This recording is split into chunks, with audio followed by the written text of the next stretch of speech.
ಒಂದು ಸೆಕೆಂಡ್ ನಾ ಮುಂದೆ ಹೇಳಿದ್ದು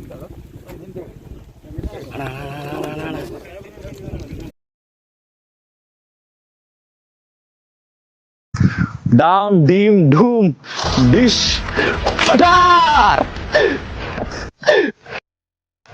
ನೋಡ್ತಾ ಇರ್ಬೋದು ಒಳಗಡೆ ಹೋಯ್ತು, ರಿಯಾಕ್ಟ್ ಆಗಿದೆ.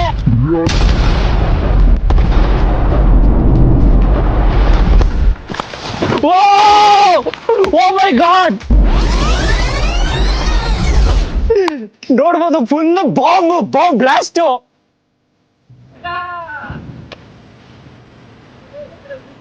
ರಿಯಾಕ್ಟ್ ಆಗಿದೆ.